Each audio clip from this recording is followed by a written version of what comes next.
Travelers on the Omnibus occasionally touches on mature subject matter with mature language. As such, audience discretion is advised. It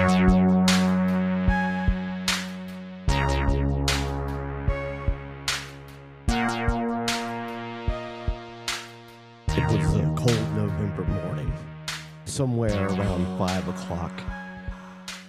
I woke up begrudgingly because it was the day that I had to take my tire to be changed at Walmart. I pulled into the garage area, which now has been completely replaced by pickup-only parking spots. So the only place you can park at is in front of where the oil change is supposed to go. There are 4 cars in front of me already before the garage opens at 7 a.m. in the morning. So I'm thinking to myself, man, this is going to take probably all day.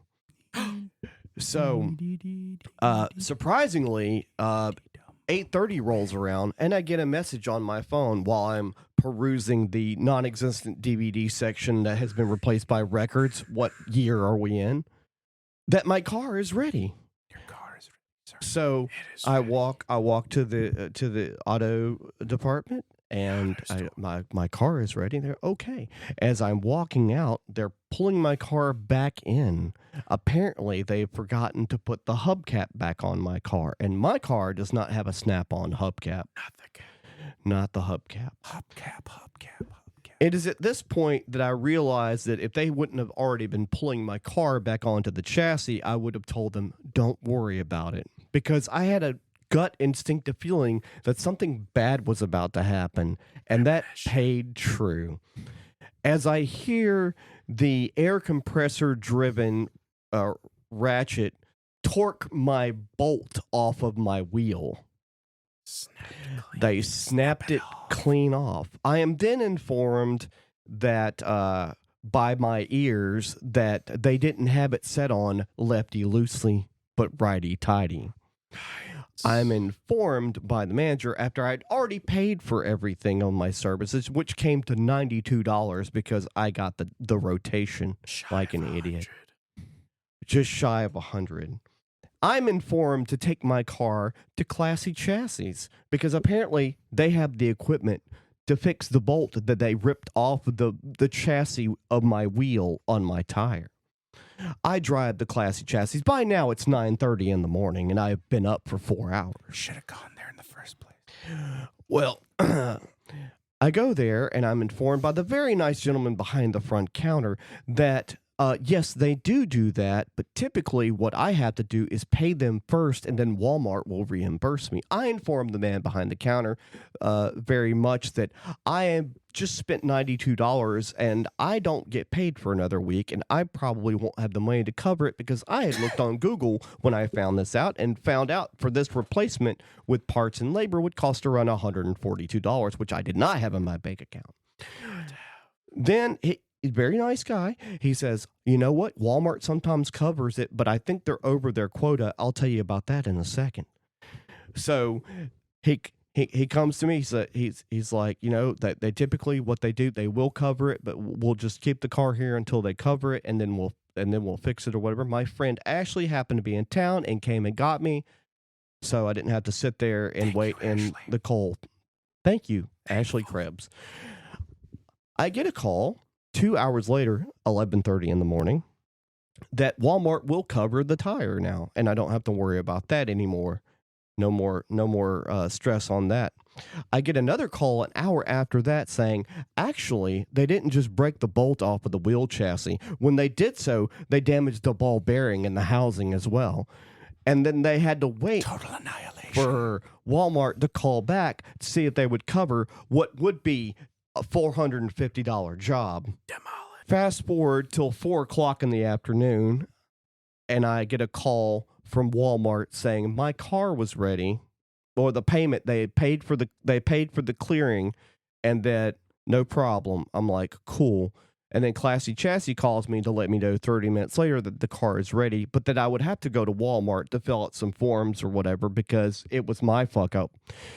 And so by 5 o'clock, I had gotten my car back.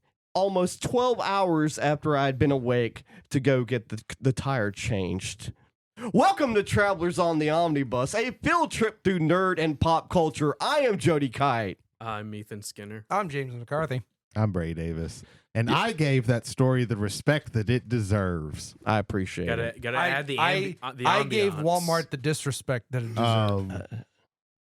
Starting off with what's probably going to be a rest stop, huh? Okay. Yeah.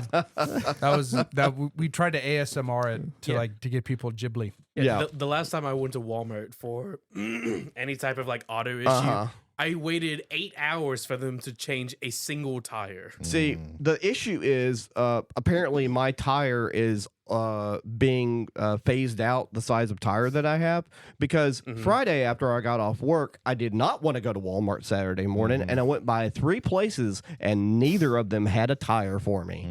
And I was going to pay an extra couple of dollars to get that done somewhere else for that very reason. And then, like, everybody's like, you should have gotten your tire somewhere else. I wish I could have, but I didn't have a choice. Yeah. Ethan, what have you been up to? I've had a lot of things. I finished season 1 of Heroes that I've been watching recently. Nice. Okay. It's all downhill now. I haven't started season 2 I wasn't going to yet. tell him that. Yeah. But while The watching, boy was so excited about this show, and Yeah. I was like, "Oh man, I'm not gonna bring him season down." 1. I enjoyed season Oh, 1. season One's one is great. One of the, I loved it. I loved heralded everything as one of the best seasons of television ever. Yeah. It's a really good show. While like looking into because I already knew it got canceled after like 4 seasons. I think. Well, like I said initially, in the middle of season 2, the writer strike happened. Yeah. So they had to wrap that up early. I don't think there's a single television show that was ever destroyed as more than Heroes because of a writer strike. Right. But while like doing research of like, okay, how many seasons do I have to enjoy this? And like I knew they had the reboot series. I think like Heroes Reborn. They had a season also called Villains as well, that I have not heard of. I believe. That sounds familiar, but I just Yeah. But I found out that Tim Kring I believe that's the creator. He's working on another reboot series of it called Eclipsed. Hey, That's supposed third to be, time's the charm. that supposedly should be coming out either late next year or late 26, one of those two. But that's like confirmed, and I think they're in the process of shooting right now. I think About The last season I saw. 3, you start realizing that they ran out of ideas. Yeah. But yeah, it's good to a degree. What else have you been up to? I've been playing many video games. Oh. Many Many video video games. I haven't games. had the chance to play as many video games as I have had in the past since yesterday. Right.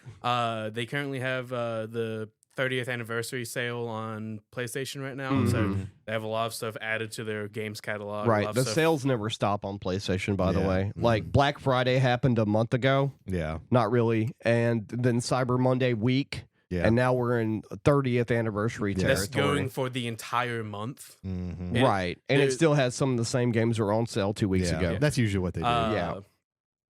I picked up The Witcher 3 so I could start playing.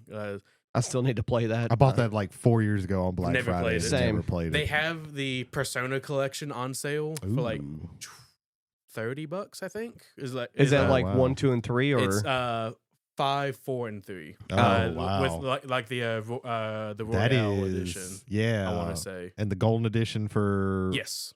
Oh yeah, that's a really good deal. That is a if good if deal. it's that and you haven't bought that, you need to buy that because Yeah. those are That's one of the things on my list. yeah, because 3 was like the turnaround for them. yeah. Like, Well, the before that they were good. It's just that's when they started like the Persona format that people know nowadays is with the third right, because because the first 2 are like maze crawlers, or like first person maze crawlers, like OG RPG shit. yeah. I picked up a game called Ghostwire Tokyo. Okay. That wanna sounds familiar, but I can't It's picture. I saw the trailer for it and it's very interesting. It kind of reminds me of the game The Darkness a little bit. Mm, okay. okay. Like similar feelings for it. Did Mike Patton voice a character in that? No, I have Okay. not looked. But I'm enjoying it so far. Nice.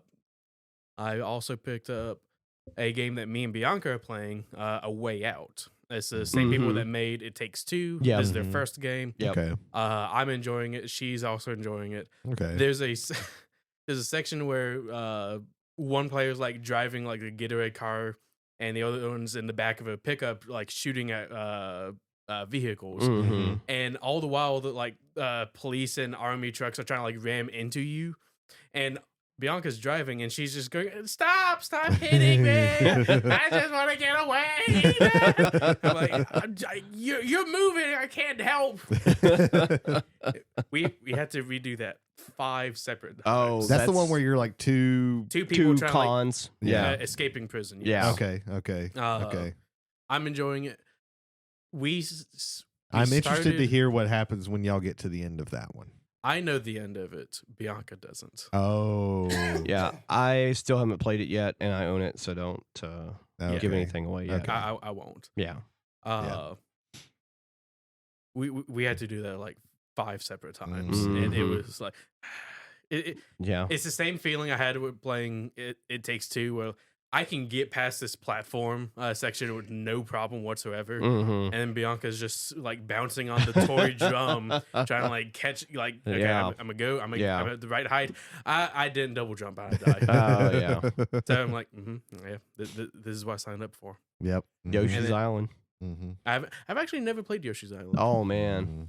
We gotta fix. Like, we need to get you on some Zelda games. We need to get you on some Mario games. Yeah. Like, Jesus Christ.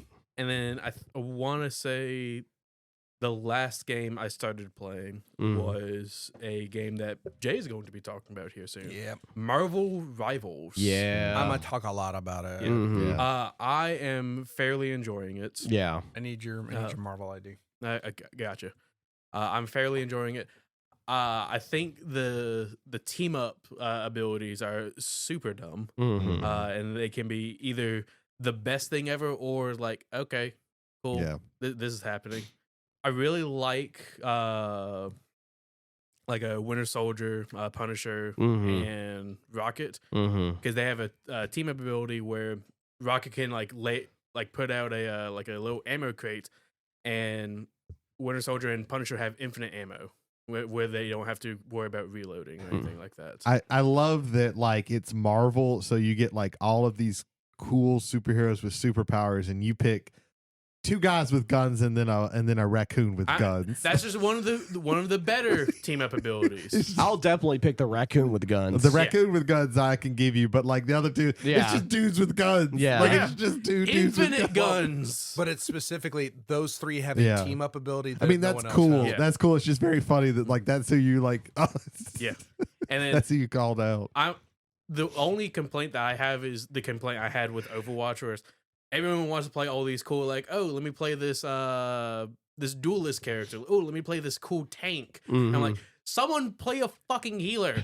And so now I'm in the back with like Cloak and Dagger, who's like who plays just like Moira in Overwatch, where Dagger, she throws daggers at allies and heals them, and like throws up like healing bubbles and healing blocks, Which will also harm enemies if you're attacking. Okay. yes. Nice. But then you can also switch characters into Cloak that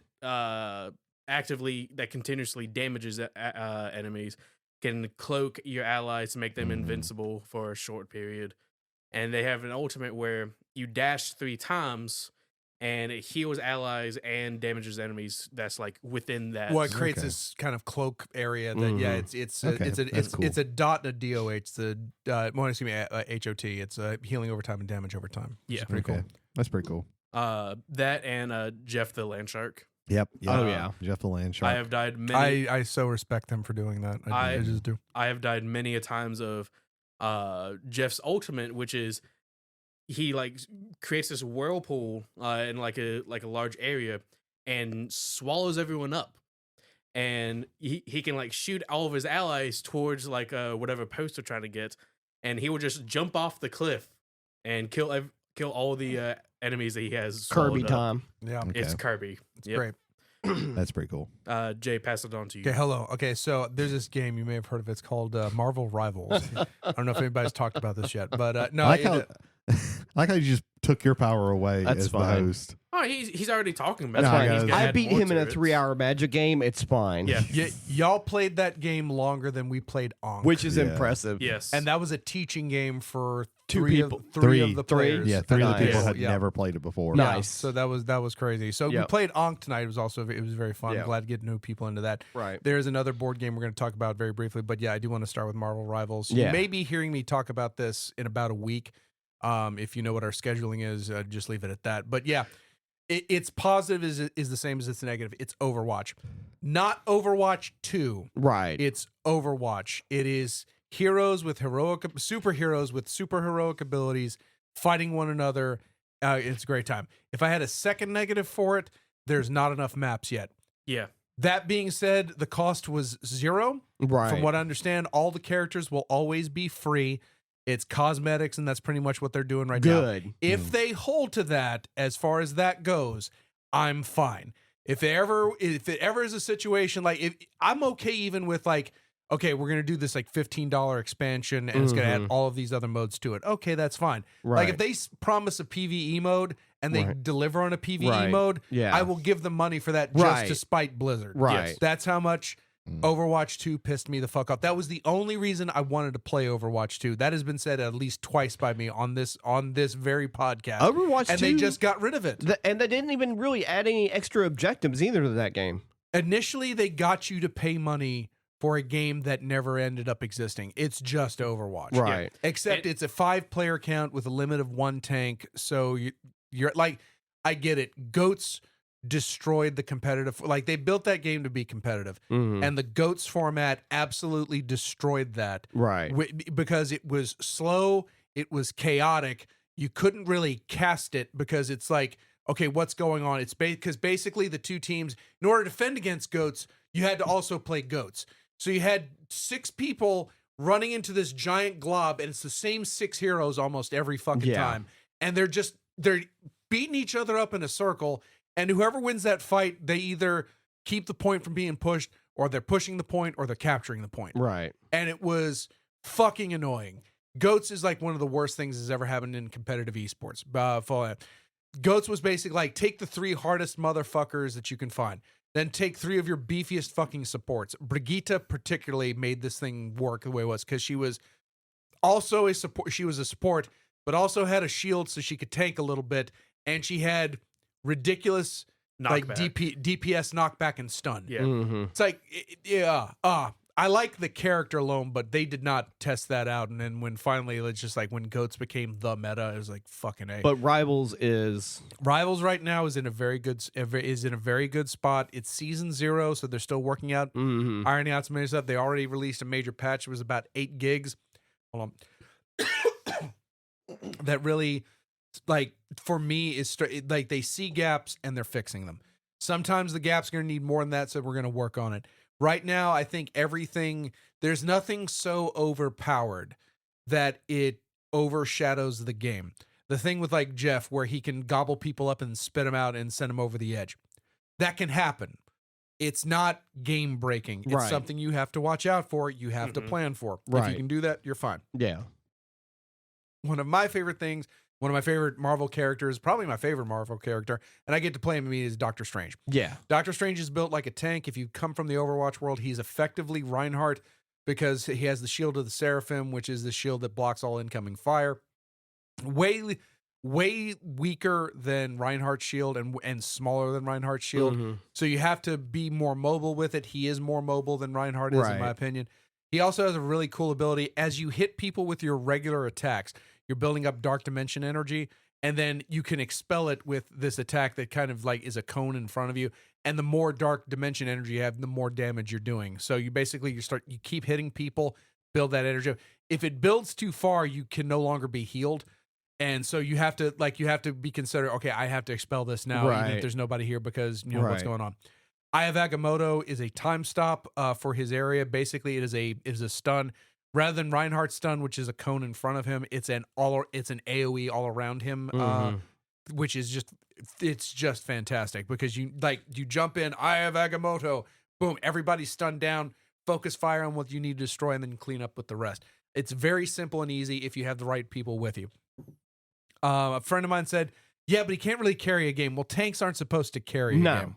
It should be a team battle. So like, yeah, if you know what you're doing is Doctor Strange and no one else on your team knows what you're doing, you're fucked. But I would argue that with every character in any game, if you know what you're doing and the great majority of your team doesn't know what they're doing, yeah, you're not going to win that game. And you shouldn't win that game. Ethan was talking about healers earlier, and I just want to take a second to say this. Like, I played a lot of Overwatch 1. I played a shit ton of it, and I played mostly either tank or healer, and begrudgingly, because people are stupid. And typically what would happen if I was playing with one person at least that I knew that I was talking to, that I could con with, I would tether to the tank as Mercy, keep healing the tank, and that was fine. If I didn't know the person or anybody on the team, what would typically happen is everybody would run the fuck away from the healer, and I would have to kill everybody, and this was before Mercy's weapon was decent, and I would actually get more kills than most of the team members, which is sad. If Mercy was your old main, you will like Adam Warlock. Right. Yeah. Warlock's pretty cool. He had his ult is the mass resurrection, but it's not like her resurrection where everybody comes back and they're 100%. Right. They come back with some damage on them, Right. so you have to be more judicious of like, okay, that fight went. There's still all 5 of them are up, and all of my people are dead. Mm-hmm. I'm gonna resurrect them, and then they're all gonna get shot, killed, murdered again. Also, it's not that you have to like go to where they died. It's just you ult, and then you open like this portal, and they spawn right beside you. There's but they don't come in with full health. Right. It's like half health, but it's also like 2 seconds of invincibility. Yeah, but then it's just that's quickly burned Right, off. right, It just right, is. When he dies, he has a cooldown ability that he goes into cocoon form, and which that's another thing I want to add about this. Like, you can say this one plays like this Overwatch character, this one, and that is very true. That's not a false statement, and I don't want anybody to discredit that. But they play like the character they are. Right. Adam Warlock dies, he can float away, and then he cocoons, and then he comes back at full health, and he's ready to go back in the team. The flavor of the Marvel universe. Their abilities are tied to what they are in the comics, like Shield of Seraphim, Eye of Agamotto for Doctor Strange. Hawkeye I love Hawkeye. I've always, going back to Team Fortress 2 with the sniper when they gave him the bow and arrow. I love that notion. It gets the sniper out of the back line and kind of gets him like more towards like where the battle is actually going on. I dig that kind of stuff. He's got a giant fucking samurai sword fucking attack that goes on a cooldown, but it reflects projectiles and some projectiles, not all of them. Luna Snow. That's just Lucio. Like even her ability of Lucio mixed with a little bit of Mei, because she has the ability to freeze people. Like, is it her ult or is it just one of her abilities? One of her abilities, she gets to freeze it. Her ult. Now, this is the reason why I don't say it's Lucio. Her ult puts an aura around her, and it can go one of 2 ways. It can either be she's healing everybody up around her, but it's not like Lucio where that's an active ability on him all the time. Or she can reverse the polarity, and now they're doing more damage than they were. They're not being healed, but they're doing significantly more damage in an aura around Sort her. of like Mercy's reverse polarity. Yeah, a little bit. Yeah. Except instead of targeting somebody, it's everybody around you in a circle. Nice. Yeah, so that's been pretty cool. I'm enjoying it greatly so far. Again, it's everything I liked about the original Overwatch. Yeah, 1 or 2 more games like that will probably let me invest in NetEase and Marvel games. More maps, please. Yeah. Please. But other than that, very, very good one. I will say art style, they knocked it out of the park. I think one of my favorite are the vignettes from the Intergalactic Empire of Wakanda. Like, Brady, I know you're not gonna play the game, but I would look up those like artworks, because I think you would really fucking dig those. They're absolutely great. Absolutely great. I'm sorry, I legitimately haven't been paying attention to this all. There you go. So again, look up the artwork for the Intergalactic Empire of Wakanda. You're gonna love the artwork from that. It's just gorgeous. They did a very good job, even in the interstitials going to the map, instead of just like wait here. We're gonna play a little cutscene. It's like Tokyo 2099 is also another one of the areas. Nice. So that's pretty cool. But when it opens up, a rift opens up behind you, and you get sucked into the web of life and destiny. Nice. And so that's pretty cool. I just the little things like that. I really like that. Other game that playing, we played some Ankh tonight, but we played another 4-letter A game about a week ago. It's called Arcs. And to the people who ended up playing, normally I do not sit down to play because competitive mode triggers and I need to kill everybody. Yes. And that's what happened. However, we did play Arcs. I enjoyed it. Yes, I won, but I enjoyed it. I like the notion of trick taking as being your initiative centered. Like I need you to people. I'm looking at Jody. I need you to play this game. Yeah. I need you to play because it's like the initiation is so simple. Mhm. Once you sit down and play it, it really just flows. It's a game easier taught by playing than it is explaining. Right. There's a little bit of explaining that you have to lead off with because if you haven't played a game like this before, which there are games like this before, like there are trick taking games and there are 4X games. I cannot think of a 4X game that uses trick taking to figure out who's going first and what they're doing. I think it's just a fascinating model. I think Cole Worley and Kyle Farron, Worley being the designer, Farron being the artist. The whole team over at Letter Games, I think they knocked it out of the park. Great game. Awesome. Again, you might hear me talking more about it next week. But yeah, that has been me because the rest of my time has been spent getting all the overtime at work. Yes. And I'm just glad to be here alive and healthy and happy right now. So We there you are go. We'll too, just leave it brother. on that. Brady, what you been up to? Okay, so I know I mentioned I talked about last week the RPGs that I got from Black Friday. A couple of them, one of the packages came in. Well, a couple of things actually came in these past little bit. The adventures that I got for Liminal Horror, the Investigators, and the box for Mausritter. So I've been reading over those. Those are really interesting. I'm really looking forward to us playing those in the coming year because I definitely want to run some stuff with those. I also got my Kickstarter for the Living Legends box for City of Mist, and that's really cool. It's just kind of like an expansion of like areas of the city with people in them, and then for each of them there is an adventure. That's pretty. So that's pretty cool. It's like maybe a one shot, maybe a little bit more than maybe one or two shot. Like it's not a whole campaign thing. It's like a small adventure case for each one of them. And then there's a case at the end where it's like the investigators have been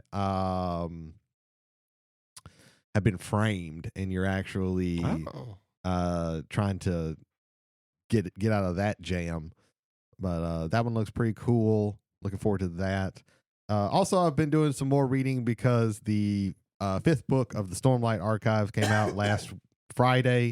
So I immediately I went thought and this got would be that. like your only thing because I was like, oh my God, Brady's I gonna be can't excited. I can't like read 1,000 pages in one sitting? Yeah. I don't read very fast. Yeah, when I it don't comes to either. Stuff like this. I read almost at the pace What- that you would hear a What's conversation. the page count up for it?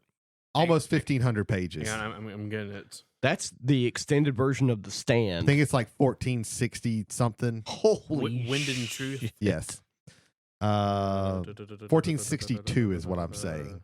Let's see how close I am. But yeah, this is the 5th book of the Stormlight Archive. I can't really talk too much about it. Right. Because that's going to spoil like so much. Right. And I want people to, at least experience, maybe not read the whole thing because it's a lot of shit, but it is a What was your guess? 1462. Would you like to guess? $1. Cool, $1 for page count. Okay. Oh, I'm illiterate. Okay, Yeah. 1344. 1344. Okay. I'm a 100 little pages off. off, give or I was take. a little off. Yeah. But Still. yeah, this is like the first. This is like there's 10 books going to be in the series. He's going to take the better part of a decade, is what he said, before he goes back to it. It's going to be one of those things where this is kind of like the first arc, and then he's going to come back. There's going to be like a time skip and things like that. I'm hoping he does some he's of course going to be right. Like he's not going to not be doing anything because the man can't not write. Yeah. But I'm hoping there are certain places that he goes and in different series. That When he you does. say like 10 years, are you saying it's going to be a decade before the next Stormlight book? yes, that is what he has said. Whoa, That that's is what he has said. crazy. How long was it between 3 and 4? Hang on. Oh, it's not like it's maybe 2 years in between these books. Okay. The Way of Kings came out 2010. Yeah. Words of Radiance came out 2014. Yeah, it's That's like 4 4 years. years. Okay. Oathbringer came out 2017. Yeah. Okay, so that's 3 years. Rhythm of War 2020. Yeah. And then Wind and Truth is 2024. Yeah, it's Okay, about so 3-4 years. 3 to in- 4 years, but him in saying a between. decade, Yeah, but he's written like 60 books. 60 books in Yeah. between those. So like this is not the only thing that he has done. How many Mistborn books are there? There are 7. Okay. There are 2. There's a trilogy and then there's a quadrilogy of like a later time, and he's going to go back and do because they take place in like different times. Mm-hmm. So like the first one's kind of like a medieval fantasy more type thing, and Right. then it kind of fast forwards into this is almost like the 1900, like the early Mhm. 20th century. Yeah. And then the next one's supposed to be like futuristic. So, Okay. almost. Interesting. So yeah, he writes tons of stuff. So it's not like it's going to be 9 years. It's not going to be Game of Thrones where we're Right. never going to get the other books. Right, right. Because And, he's and got it might not be. And I've not finished this book, so I don't know how I actually feel about that. I would Right. like it to be sooner, right. but I don't know where he ends this. It could end in a good place to where it's like I'm Right. satisfied with the story for right now. I'm still interested in what happens. And I guess also that process, because he's been writing so many and for so long, of going to a different part of the Cosmoverse, yeah, Cosverse or whatever it's called, Cosmere.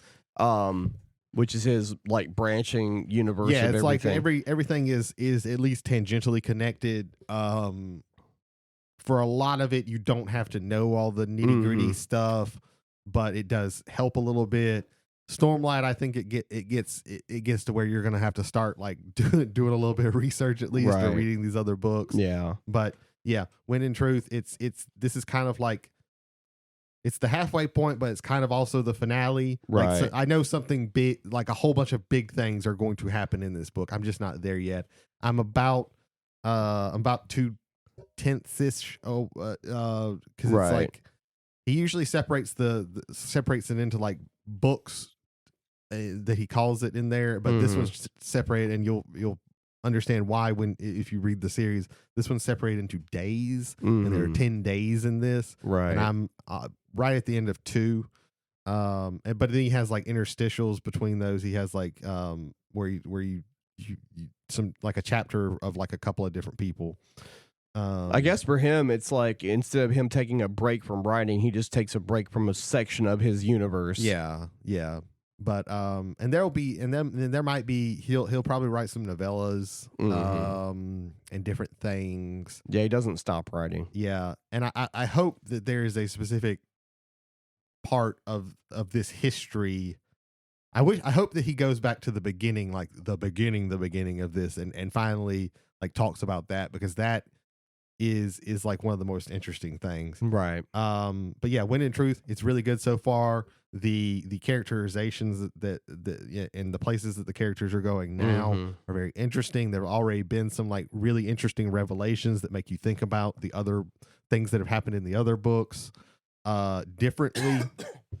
And he's answering some questions that we've had.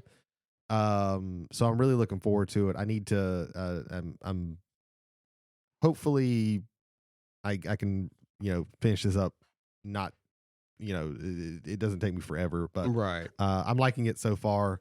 But it really all depends on how, like I said, how long the length of time between the next book. Really, how I feel about that really depends on how this book ends. Also, like just watching interviews, I haven't read any of his books for the audience, by the way, but I'm planning on doing it. But just watching him in interviews, the guy seems just really like he's just very humble and like Yeah. not braggadocious. Yeah. Because like in his latest interview, me and Brady both separately watched on YouTube by the YouTube channel Hello Future Me, Yeah. which is a guy who's like got a lot of really cool content on YouTube.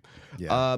He mentions like how how the interaction is for somebody like famous or whatever, and Brandon Sanders is like, listen, man, Depending on the circles, you could talk to somebody and be like, yes, I'm a famous writer. I've written all these books. What have you written? Well, I wrote this, this, and this. I don't know what that is. Yeah. So you gotta take that with a grain of I salt. think he says, like, I'm really famous with a small set of people.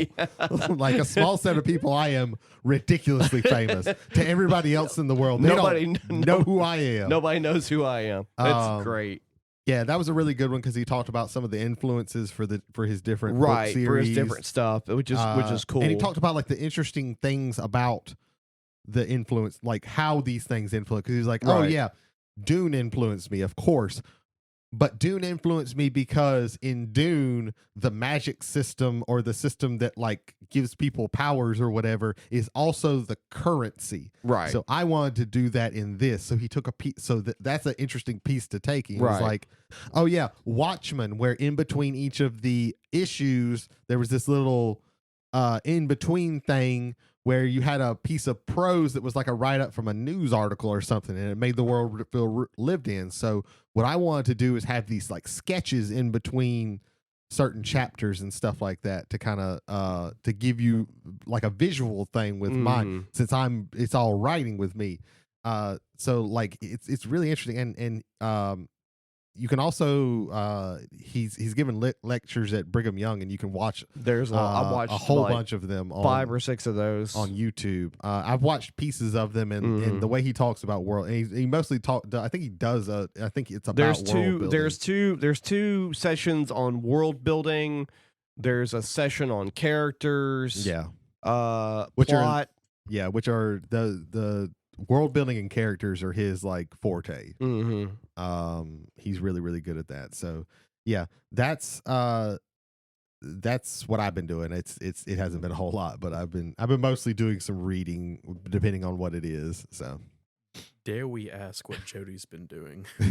Everything. Yeah, he's had plenty of time. We're gonna start with 100 Beavers. I watched 100 Beavers. It's so fucking good. Yeah, it's on YouTube for free, by the way. It's on Tubi for free. Yeah, I know what I'm watching. Oh my god, it was. You have to watch 100 Beavers, and you have to get Bianca to watch it, and then you have to record her so we can hear the audio because it will be so fucking funny. Just make sure she doesn't listen to this episode. It's literally this part of the episode. I know, no, but it would be our fucking luck. I want to listen to them. Literally a live action silent cartoon that's an hour and a half long. It's a fucking cartoon. It's literally a cartoon, and like everything seems like it's, very straightforward, and then things start tying together near the end. Yeah. I didn't think I was going to like it as much as I like slapstick anyway. Yeah. But it's been forever since I've seen some Three Stooges level slapstick. It is really at that level. Oh where my it's god! Like over because the top. when Brady, and I'm not going to say anything about it, but what Brady was talking about is like it's dudes in beaver suits, but that's just where. That's the beginning. Yeah, that's just the beginning, because there's way much more. Of beavers. Hundreds of beavers. I love the poster art, the thumbnail for it. Oh my god! Yeah. Hundreds of beavers, way better than it should be. Yeah. That is saved for watch later. Oh my god! Yeah. It is so good. Let's see. Hold on. It's great. I loved it. I think it's a movie that you can just like put on and just have people. If you have people in your house, just put that shit on, and as you're walking around, people will stop and go, "What the fuck is going on?" And it's like, I don't know. It doesn't matter. I have my siblings coming over Christmas Eve. Oh, make them watch hundreds of beavers. We are watching hundreds of beavers. And I'll tell you something else. Soon, I'm going to watch it again. Yeah. I'm going to watch it again. Yeah. So there's a movie that I wanted to watch like a long time ago when it came out. I just never got around to it. Since DVD rentals don't really exist anymore, and streaming services, you just kind of have to wait for stuff. And I can't remember if it was on Prime or whatever, but I watched Gentleman Broncos, which is the second film by the guy who did Napoleon Dynamite. Okay. It stars one of the Flight of the Conchords guys. Okay. Jermaine. I can't remember his last. Jermaine Clement. Yeah. Jermaine Clement, who's also in What We Do in the Shadows. He's part of that as well. Gentlemen Broncos is a kind of, I guess, another coming of age story, where you have a young writer. He's a teenager. He's a writer. He goes to this creative writing, quote unquote, 2-day festival. That is basically ran by Clement, like his agent or whatever. Clement's character is a sci-fi fantasy writer, but he hasn't written anything that's mattered in a long time. So he's basically, kind of like how actors do the conventions and things like that because they don't really get work anymore. He's kind of like looked as being like a washout, a has-been. And so he can't come up with any new ideas. And so he gets a call from his agent, and his agent's like, I need something soon or I'm gonna like leave. And so during this school event, they take submissions, and whoever wins a shitty award or whatever. But he comes across this manuscript called Gentlemen Broncos, which is like a space cowboy kind of thing. And unfortunately, much like what was the name of that the movie that had it was like a Zack Snyder movie, Sucker Punch. Yeah. Unfortunately for Gentlemen Broncos, the best part about the movie is the movie within the movie. Okay. Because there are two different versions of Gentlemen Broncos. There's the There's the version that the teenager writes. And you see the internal monologue when he's reading it, and the main character Bronco is played by Sam Rockwell. Okay. Who's this basically like space cowboy. And these aliens steal his testicles for whatever reason. Okay. And then when Clement steals the story, he's rewriting it as his own thing, where the character is more of a very feminine, like flamboyant character, changing his story. And so, of course, the kid finds out that the story is stolen whenever it becomes a book and things like that or whatever. And the movie's just not interesting, really, except for the movie within the movie. It's just not very good, which is sad. But I watched that. I watched Gandahar, which is based off of Isaac Asimov story. It was released in America as Light Years. It's animated. It's from the late 80s, but it's a French production. So it's got like I don't know if the art style is based off of Mobius, but it looks like it is. So it's very cool looking. I really enjoyed the story of that. Gandahar is really cool. I think it's on Prime. Basically, like the tagline that they say a couple times or whatever is that 1,000 years from now, Gandahar is destroyed, and 1,000 years ago, Gandahar will be saved because it's got a time paradox in it. So it's really interesting. I really enjoyed it. I think I remember seeing this in like a movie store. Yeah, under Light Years probably, because that's how I saw it the first time. But I've been able to watch it under the Gandahar title. And it's cool. Good. It moves at a really cool pace. It's got that like, even though it's like a late 80s movie, like 87 or 88, it still has that sort of like, heavy metal kind of feel to the animation on some of the heavy metal stuff. And then last night I watched 3 things. Okay. I watched Lock, Stock, and Two Smoking Barrels. Okay. That's Guy Ritchie, isn't it? Yeah. That's Guy Ritchie. Yeah. That was his first movie. Yeah. Snatch isn't available streaming anywhere, and I don't think Lock, Stock was either. I think I watched it on DVD. I couldn't find my DVD copy of Snatch because I wanted to watch that too. Snatch is real good. Snatch is real good. Although, like, I go between both of those on which one I like more because it just depends on my my mood. Mm-hmm. I watched one of my favorite classic movies of all time that I almost always watch around Christmas time, Mm-hmm. even though it's not a Christmas movie, and that's Stalag 17. Okay. I don't know if you've ever seen that. That sounds Nordic. It's not. Stalag? It's Stalag 17. Okay, It's German. Okay. Okay. It's a bunch of POWs in a German encampment. It was made in the 50s. It's got one of the main character actors is I can't remember the guy who did Biography the first time back in the day. I can't remember, but anyway, it's really good. I can't really go into many details on it, except they're in a Nazi concentration camp, sort of POW camp, not concentration camp, but they're in a POW camp, and they're kind of having to deal with, the everyday life situation of being in a POW camp run by the Nazis, but also they have to worry about how's this information getting out. Like they're trying to escape, things get out, things are leaked. Who's the stooge? Who's leaking information to the upper regime? And it's really good. It's got a little bit of a mystery to it. I really enjoy it. It's really good. I watch it about once a year. And then the last thing, well, actually not the last thing. I'll go over this real quick. I watched the Sympathy for Mr. Vengeance trilogy, the Vengeance trilogy. Yeah. Because I had seen Old Boy a couple of times. Mm-hmm. We watched it for this show as well. Yep. I had thought I had seen Lady Vengeance. I had not. Oh wow. So I watched both of those, not knowing that I had not watched either one, like Sympathy for Mr. Vengeance, which I would say is Old Boy is pretty depressing, but I don't know, man.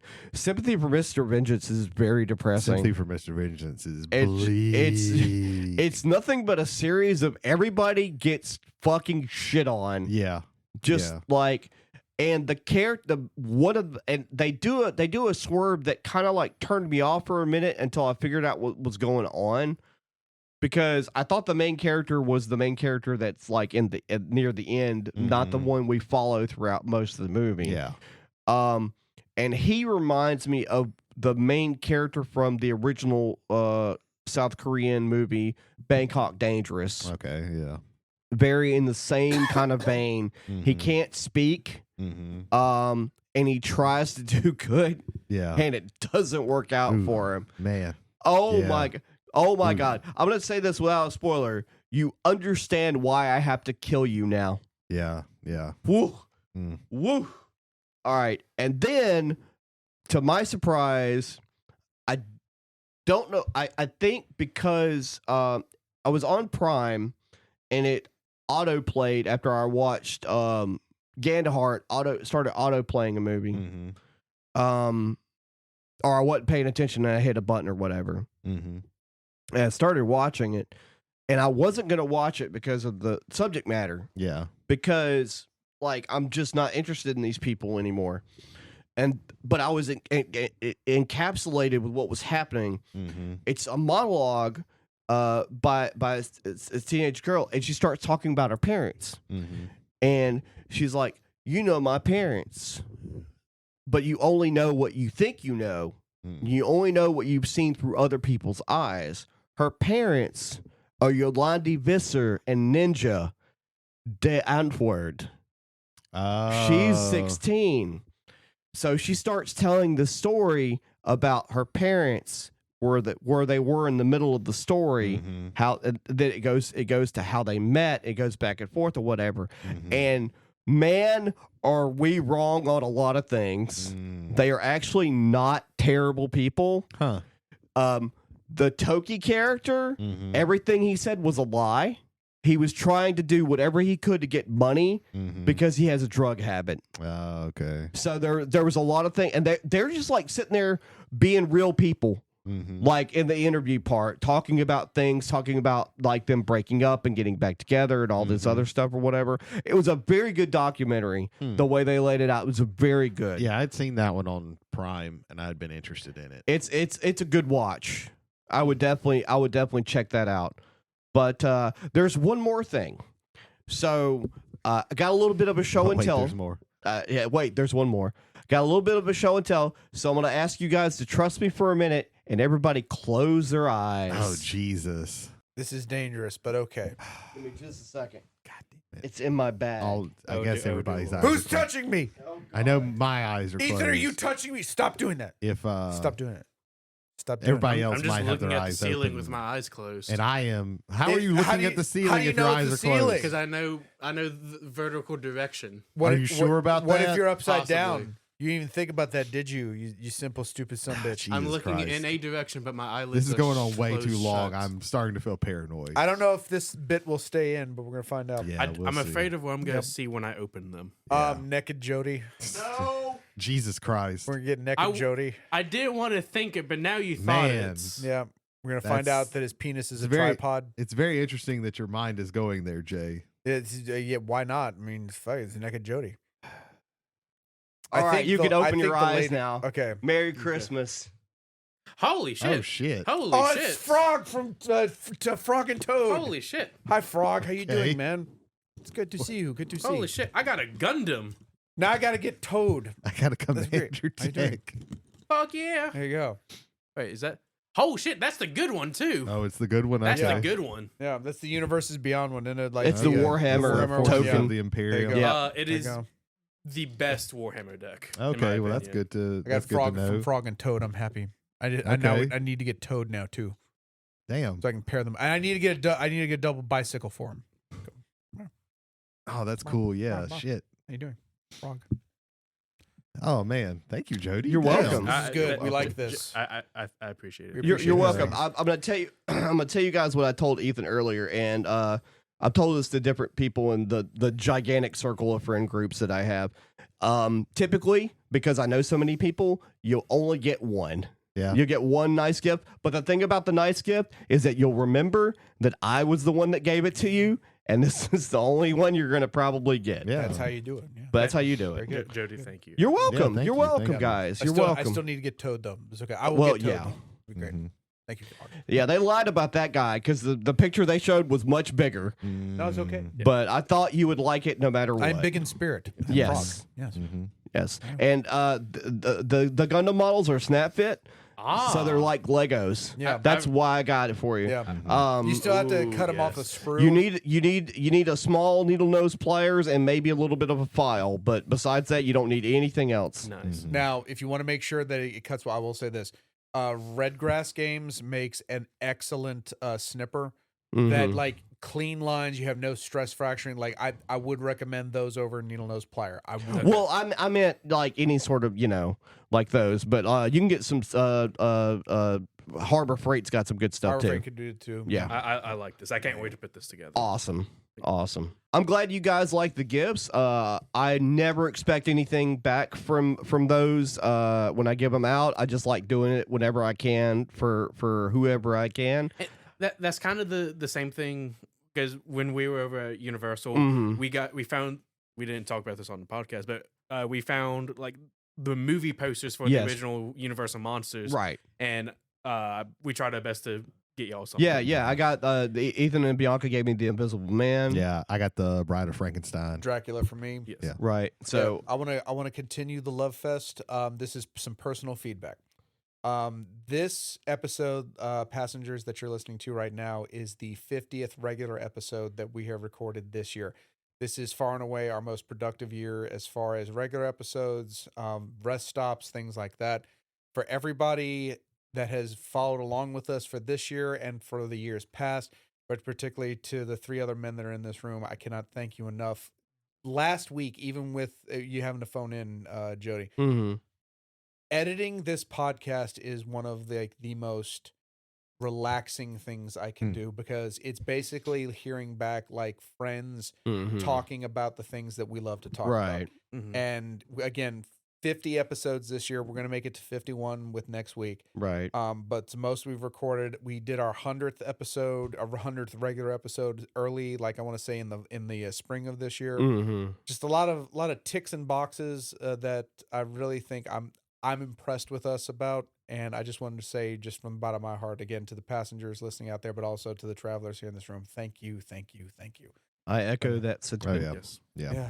Oh, Well, we're about to go on our in between show break, but Ethan will not be returning with us. He has to go run off and Run into the yeah. ether. run into So, the ether. in order to make up for all the work that he's losing, you do what I normally do at this point. Jody, What's up? where can the wonderful people find us? Well, insert places here. Ladies and gentlemen, if you ever want to get in touch with us and send us your own personal feedback, There's a reason why we do this a certain way, Yeah. because the majority of Yes. us don't know the rest of this. you can email us at travelersontheomnibus@gmail.com. That is travelersontheomnibus 1L Yeah. One L. at gmail.com. Yeah. And then this is when Jay points at Jody asking where everyone can also get in touch with us. You missed were the other platforms. No, that's comes after. after. Oh, is it? That's Okay, after. Yeah, well, I go to you and say, hey, where else can they get in touch with us? you message us via Spotify and take place in any sort of polls that we may place. There you go, right there. And back in to the you. event that you want to introduce us to your friends and or family and or random people you see on the street, but they don't listen to us on the same platform as you, we are available on Spotify, Apple, YouTube, Google. No. No longer Nope. Google because that's no YouTube. It's another A. Amazon. Yeah, and then the hard one. The heart one. iHeartRadio. There you go. There we go. There you go. Well, that being said, Good job. I Yep. think it's time for our main topic. 'Tis the season to be nerdy, and our main topic tonight is going to be covering Christmas specials from television, a almost dead format of at least cable and network television being replaced by streaming services owned by the cable and network television companies. Yep. Yeah, nothing that I am going to there's one, with one exception, nothing that I'm going to be talking about is going to be past the 90s. Like I Yeah. think every single one of these came out in the 90s or before. That was, I'm old, and so I always enjoyed being able to, regardless of it being. I was hoping you were going to say I was there when the Deep Lore was first Yeah, written. I was there. I was there when holiday specials aired on network television when there were only 4 channels. No, not Fox. That wasn't the 4th one. PBS was the 4th network. But ABC, CBS, and NBC, typically mostly CBS though, because for some reason they aired almost exclusively all the Rankin and Bass, which we'll get into later. All the Charlie Brown specials were aired on CBS and or ABC. I can't remember, but I'm pretty sure it was CBS. But it was always an enjoyable experience to be able to watch cartoons, not only outside of Saturdays, but in the evening time, because most of these aired typically 6, 7 o'clock at night, usually a week before Christmas, maybe a little bit sooner, maybe a little bit later. This is a time period before people decided that there was one Christmas special that they were going to air 24 hours a day, 7 days a week until Christmas time from Thanksgiving on. Well, that's cheaper to do. It is. You It is just get cheap. the rights to one thing, and then you just have to. Then you can put it on however. By many the times way, you- for the dozen or so people listening, when it came out, nobody liked A Christmas Story. That movie flopped.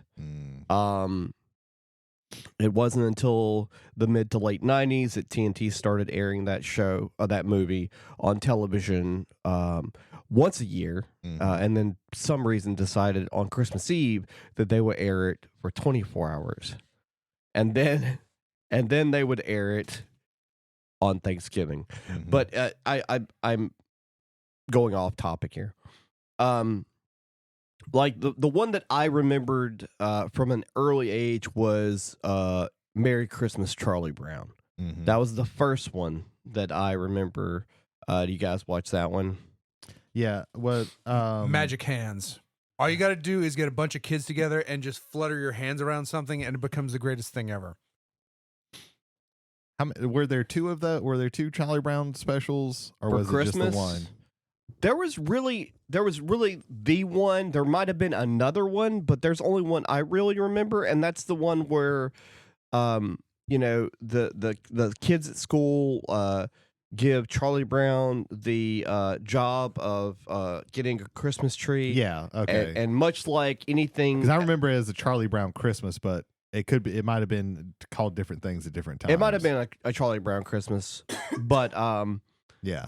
of course, he fails and gets the sickliest looking gets tree, the dinkiest looking tree. And of course, you know, the kids shit on him for it, and then at the end, they put some stuff on the tree and go, it's still Christmas. Yeah. Mm-hmm. Which is the whole point, really. It's Mhm. not that you had the best looking tree or Yeah.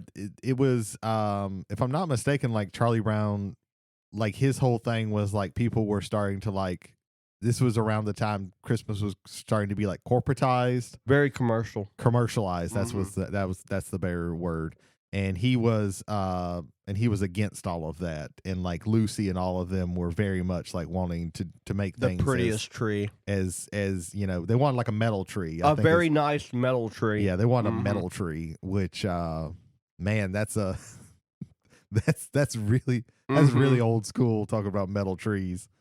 Yeah, 'cause- I barely remember that Yeah, one. that was a very short run Yeah. thing because people that like make Christmas trees understood very early on that metal trees are expensive Yeah. to make.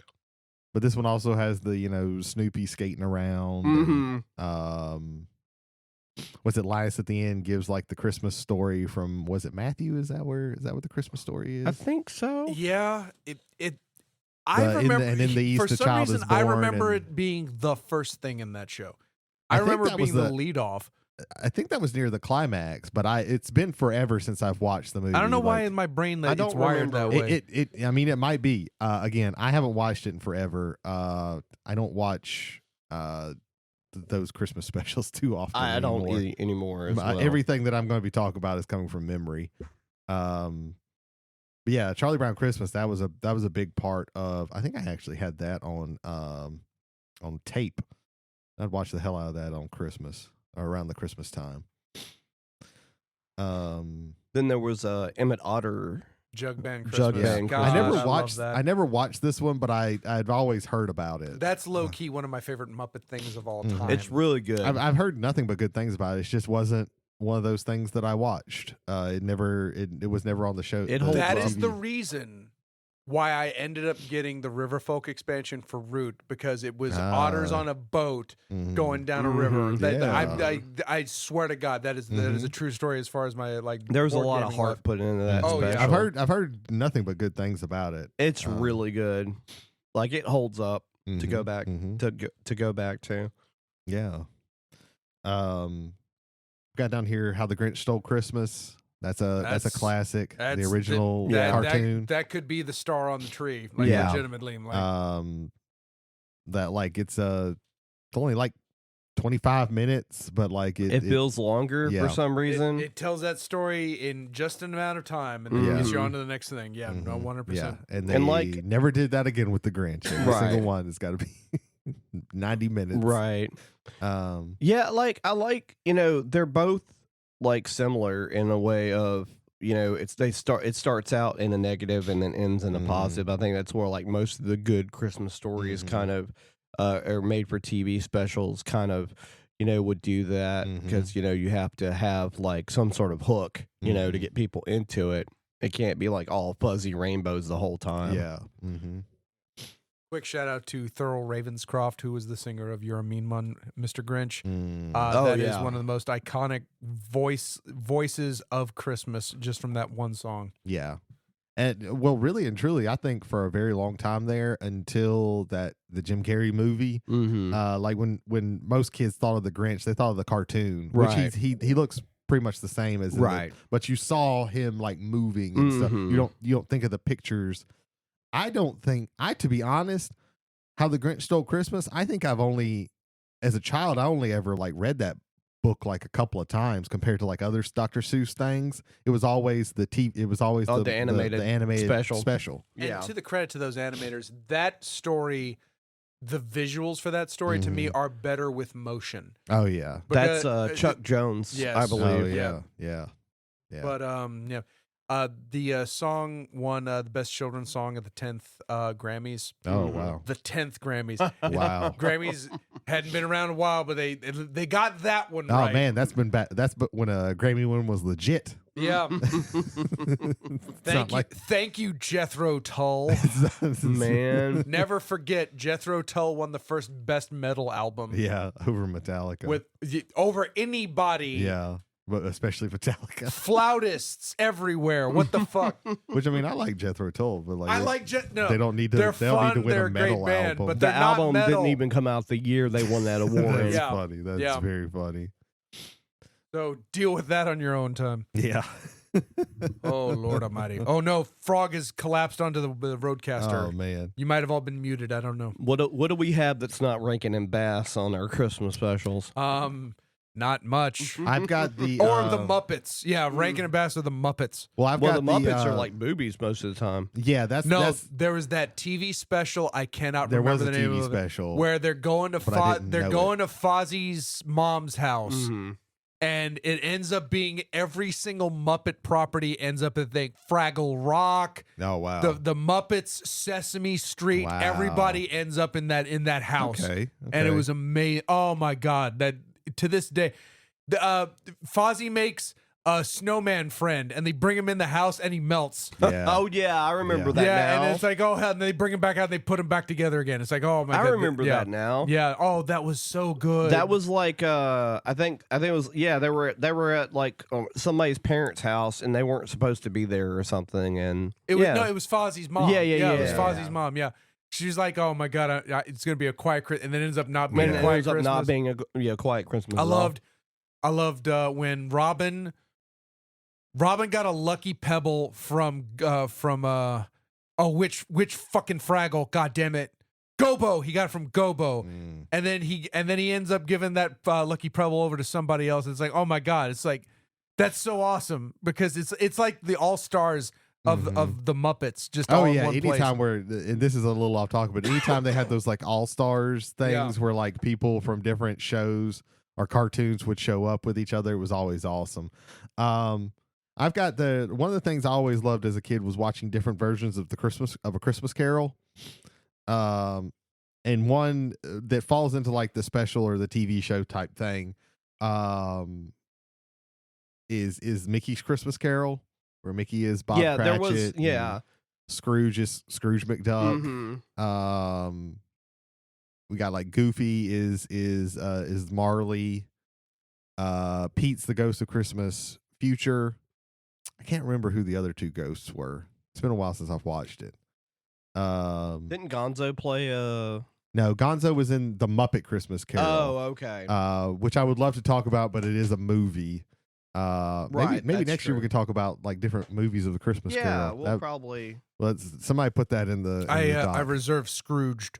Yeah, Scrooge is a good one. That's I love that movie. Scrooge is great. Unironically love that movie. Oh yeah, it's great. But yeah, Mickey's Christmas Carol was really good. That was. I don't remember. I know that there was like a Looney Tunes one, but I don't remember too much about that one.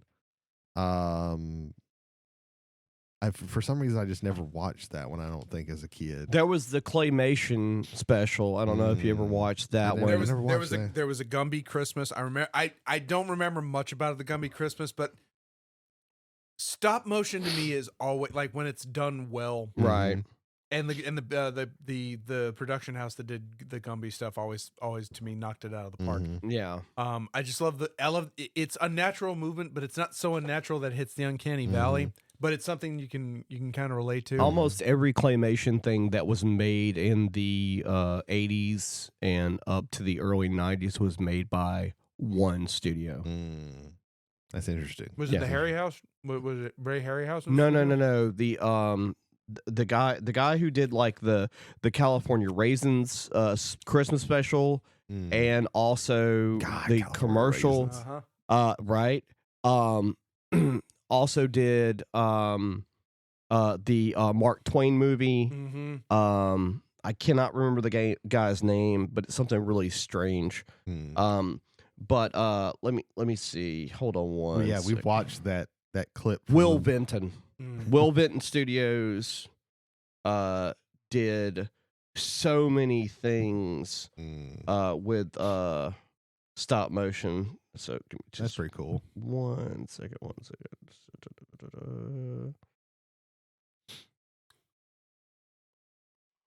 Pause. So there's a show. It's been around for a bit. Its name is The Simpsons, and one of its first significant episodes was the Santa's Little Helper episode, which I think may have existed before the actual show did. That might have been a Simpsons Christmas special before we had Simpsons, but it was the introduction of like one of the best side characters in the history of the show, and I always love that one because it's like, oh, we're gonna bet on Santa's Little Helper because it's Christmas time, and he loses the race, and it's like, and he ends up going home with them, and ends up being their family dog, and that was a great gift. Real quick, because I mentioned the Will Vinton's like Christmas claymation special. He did the claymation direction for Return to Oz, and there was a little bit of that there. He did the Adventures of Mark Twain. He also did, of course, the California Raisins TV show. And the TV show The PJs. Oh yeah, I don't remember the PJs. I like the PJs. So That was an Eddie Murphy show, wasn't it? I believe so. Yeah. it was Eddie It was either Eddie Murphy or it was one of the other famous stand-up comedians. Maybe Because Chris Rock had his own like actual TV Yeah. show. Chris Rock. It was. What's the other Eddie? Fuck. Oh, I know what you're. Yeah, Eddie Griffin. Eddie Griffin. It I might have think been Eddie so. Griffin. I think so. But But yeah. that's way off topic. right, it is. So we're dancing around Rankin and Bass a lot because Okay. I want to. Go ahead. So, I didn't think about this but this is also like my favorite episode of this show, and it's a show, but it's not like an old TV show. It's actually a show that's on streaming now, and that is the Black Mirror episode White Christmas, which is their Christmas special. This is not. I already love the pairing of Black Mirror, White Christmas. This is not a happy. This is not a happy ending type thing. This is not a warm feel good thing. This is man. This sucks, but it actually kind of tells like a couple of stories, kind of nested in. It's like 2 or 3 stories, and they're all like really brutal. Like and it stars John Hamm. He's like all throughout it, and like just telling you like the first one is so you buy this thing you buy kind of like an Alexa type thing, and it and the thing about it is that it has like an AI copy of yourself, so you can will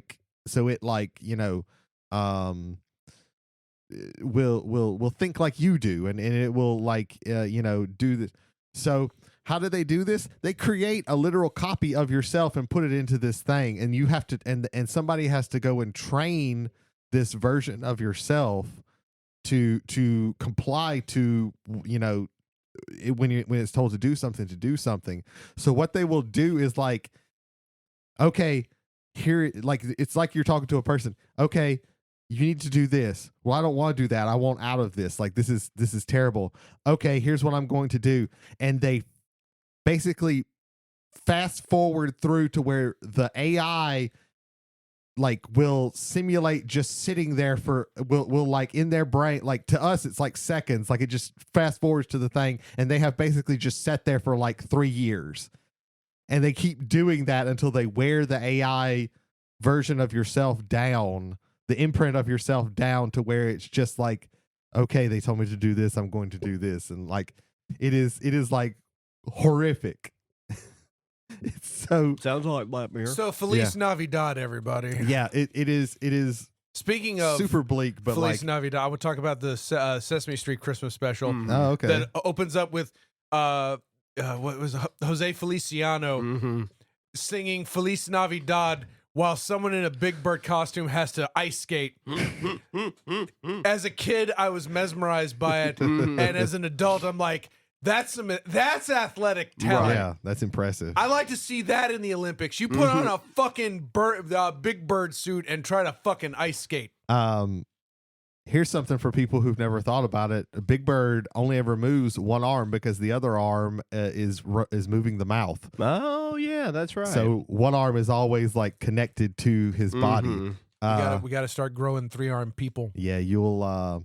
To perfect. So now Big you'll Bird. never unsee that whenever you watch Big Bird. Congratulations. I love. I gotta say this one thing. I love Sesame Street. Mhm. I don't go back to it because I'm old. Yes, of but I course. watched it a lot when I was a kid, and I always thought it was really, really funny that they gaslit that motherfucker for like 10 years into thinking that he was just imagining stuff this whole fucking time. Oh yeah, I And then remember that one was a day thing. they're just like, "Oh yeah, I see the elephant." Never fucking apologized. I you know? remember that being a thing. That came. The reason why they had to do that is because because it's PBS. Mm-hmm. Somebody in the government said, "Wait a minute, we have this bad thing going on where kids are not telling their parents The truth. about these things because they're not Yeah. going to be believed because there's snuffle up because whole thing. Right. We need to stop this right Yeah. now." Yeah. That went on for a long time. It might have felt longer than it was, but I would have to look into it to see how long. But it was at least years that went on. Yeah. But moving on, there were a lot of other things that would happen during Christmas time as far as specials go. Almost every TV show that ran long enough would have a Christmas special, and most of them were forgettable. Yeah, there are tons of like Sitcoms. like sitcoms had like TV had specials, or they would give back in the day it used to be like this comedian celebrity, or if somebody had like a late show or something like that, they would have like a throwaway Christmas they would give special. us Christmas special. I mean, like even Night Court I was like reading had through like a whole long Yeah. list of them, and I was like, Jesus, I don't remember any of these. There's a reason why you don't. Yeah. But like most, like I said, like even Night Court had a Christmas special. Like, and they usually would have the same turnaround where they'd be like, you know, everything's going great and everything's not so great, and then like at the end, Merry Christmas, kind of thing. But another series of Christmas specials that I remember as a kid was all of the Rankin and Bass. Yes. This is like the gold standard. The core group, and you know, it was a mixed bag because their animation style for their 2D animation and of course it had a specific style to it. Yeah, was so different from the art style from the stop motion that they did. Even though those are two different media formats. You could still, the character designs were very, very vastly different. Yeah. And in fact, you know, their 2D animation was so distinct that if you watched any of their 2D Christmas specials, like Frosty the Snowman, and then watched the Return of the King animated film that they did, you would be like, man, this is the same studio, because they could only draw like 3 or 4 different characters. Yeah. I actually rewatched The Hobbit, Rankin and Bass. Oh movie. man, I love that movie. It's great. It's great. Weird as hell though. It's freaky, so weird. Fucked me up as a kid.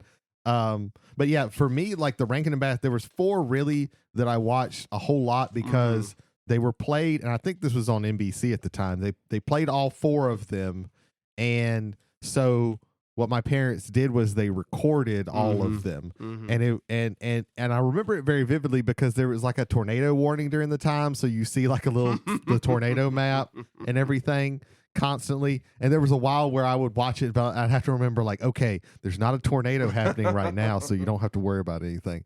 But the 4 that I really watched like a whole bunch, because I just, you know, every Christmas it would just we'd pull the tape down and I'd watch them, was the Rudolph the Red-Nosed Reindeer, Santa Claus is Coming to Town, and Frosty the Snowman. Was it 3? No, it's just the 3. I'm sorry, it was just the 3. Those were the 3 ones that I watched like religiously. So I watched Rudolph like all the time. Yeah, Rudolph was the big one. You got the Island of Misfit Toys. Island of Misfit Toys. You got Yukon Cornelius. Mm-hmm. I never could. I was always weirded out when he would like lick the pick, and I was like, "What the hell does this even mean?" But yeah, that was a really great one. I liked that one because they added like to the Rudolph story, but it never felt like, at least as a kid, it never felt like, you know, they were just like adding bullshit in just to pad the time. Right. Even when they got to the Island of Misfit Toys, it's like, what the fuck is this? But they weren't there for long. No. I want to be a dentist. Yeah. I'm sorry. Yeah. So you had the stop motion, which is like, you know, Rudolph. Mm-hmm. Santa Claus is coming to Santa town. Claus is coming to town. Frosty's in there, right? Frosty wasn't stop motion. Frosty was animated. 2D. Oh, that's right. Okay, Yeah, Frosty's 2D. The little drummer boy. Yeah. Little drummer boy, Jack Frost. Yeah. Which that's what I'm thinking. put Jack the Frost. one foot in front of the other. Yeah. That's in Santa Claus is coming to town. Oh, maybe it is. Yeah. That's right. Yeah, that's the Hope song in that one. Yeah. Where I think that's where they melt the ice wizard. Yeah. Evilness away. Right. Yeah. And then there's the Year Without a Santa Claus. I never actually have watched the Year Without a Santa Claus. I just know the Snow Miser, Heat Miser song. Right. I just have very vivid memories of that, but that one I never watched.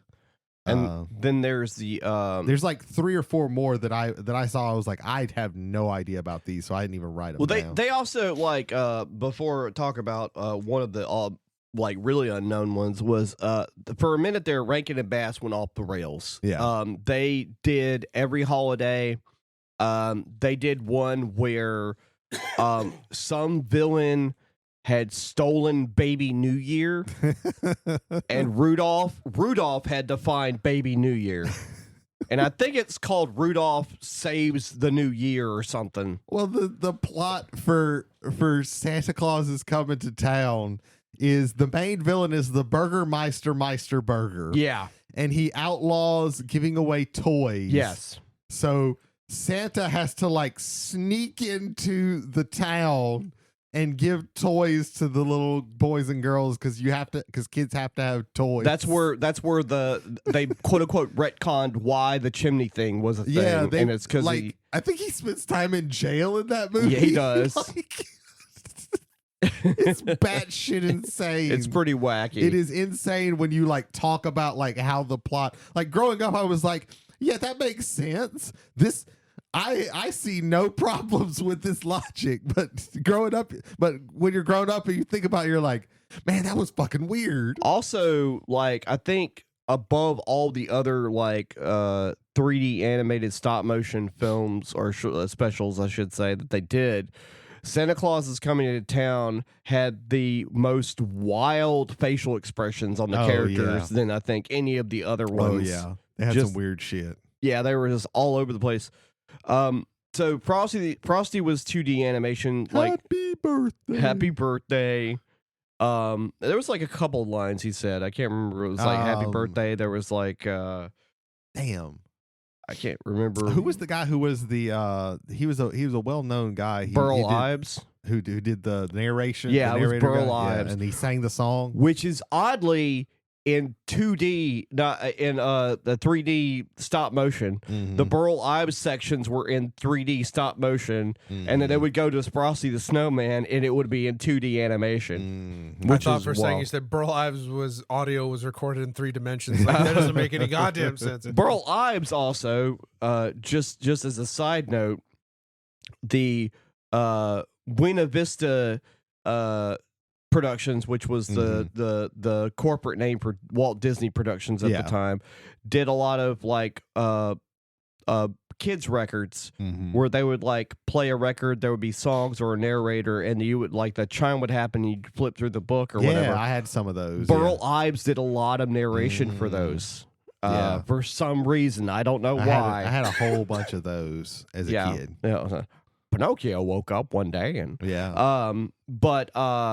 Yeah, so there was one that has the most, you want to talk about insane plots after they do the main couple, like they play, Rudolph the Red-Nosed Reindeer, and you have Santa Claus is Coming to Town, which is wild within itself. Frosty the Snowman, straightforward. And then you have 'Twas the Night Before Christmas, and all through the house, not a creature was stirring, not even a mouse, except the mice in this animated short, because it's about mice. Okay. And so we start with, it's been a year and Santa Claus has not come to town. And we find out that the reason why Santa Claus hasn't come to town is because... Has he been kidnapped in The Rock and Chris Evans has to go get him? That's coming to streaming soon because it's doing so well. Polar bear, yeah, I'm so glad that it's bombed. I feel bad for Chris Evans and no one else. I mean, he knew what he was getting into by this point. I wonder if he did. By this point, stay away from the the Rock's word is out production on company. Dwayne Johnson. Stay away from the Rock's production company. Yep.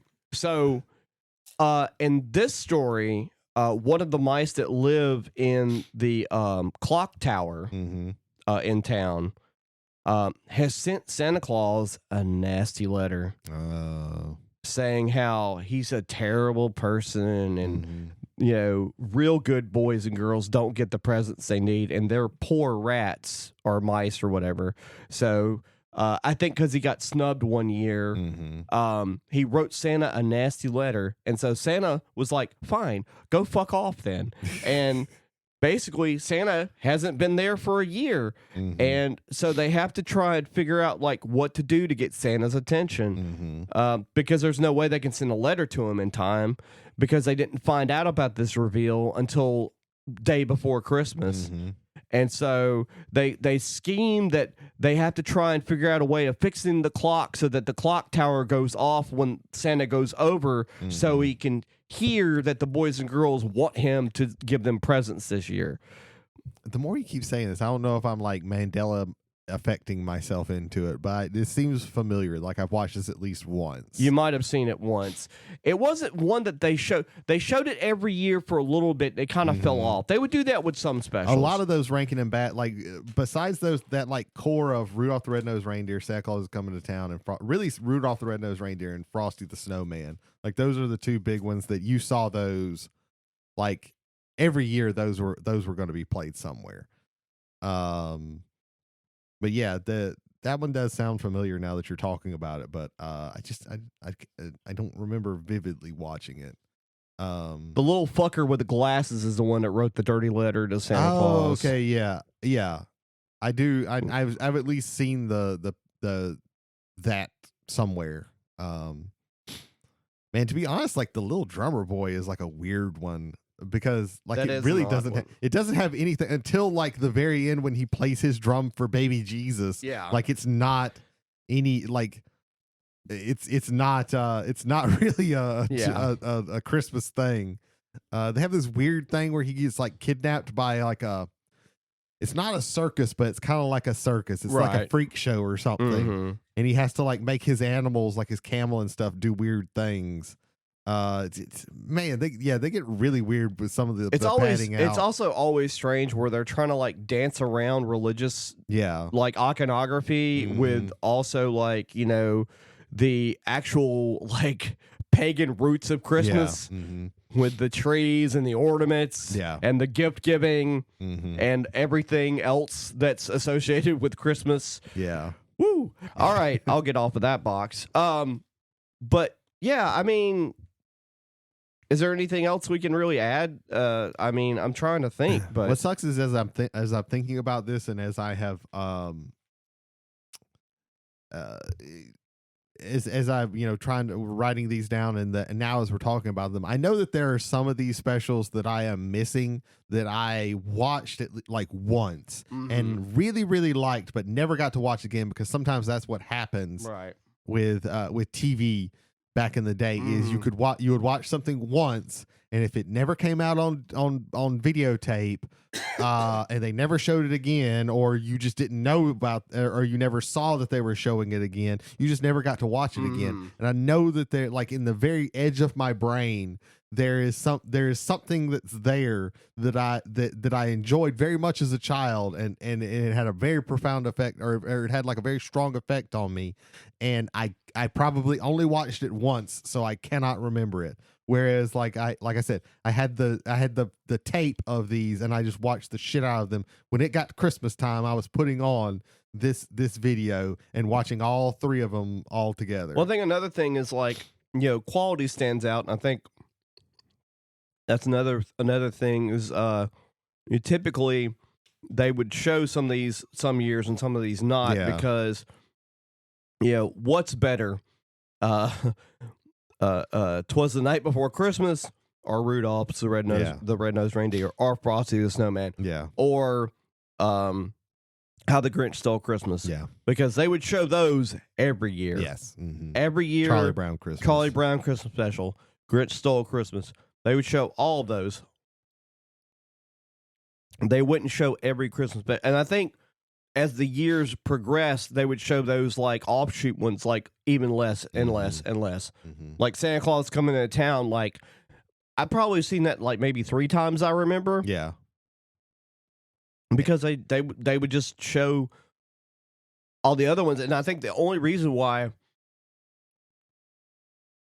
'Twas the Night Before Christmas was even shown as much as it was is because some of those shows were owned by CBS, some of them were owned by ABC, and they wanted to have their own Christmas specials, so they would show those on those channels.